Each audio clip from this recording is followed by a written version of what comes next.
Good morning guys. আজি পৰঠা খাওয়াৰ পৰা mini blog start দিলো। ইভালে লাস্ট পাই এইটো পৰঠা খাওয়াৰ পৰা আজি পৰঠা খাওয়াৰ পৰা স্টাৰ্ট দিলো দে। ইছা দেখো কিমান ডাঙৰ ডাঙৰ পৰঠা আৰু কোনে কিমান খাব পাৰে। ই বেছি খায়। ই পৰঠা চাৰিটা কৰি লৈ আহে। চাৰিটা লৈ আহিছে। চাওকচোন কোনে বেছি খায়। ইভালে মই দুটা পাতি লৈছো না একটা দিছো।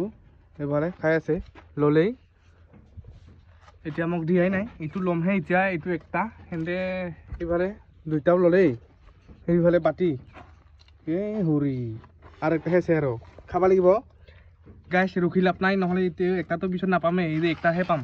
খাই লওঁ দেই। ফিনিচিং কটা খালো জাষ্ট ইভালে খাই দাই বাতিছে দেবিলা খাই দেই খাবলৈ নোপোৱা সোনকালে খা। কেতিয়াবা খাই দাই ইয়া খাবলৈ নোপোৱা সোনকালে খা। লাষ্ট একদম লাষ্ট দেই দে হ'ব দে আজি ভিডিঅ'টো ইমানতে চাই থাকিবি লাইক শ্বেয়াৰ কমেণ্ট কৰিবি তেতিয়াহে ভাল লাগে।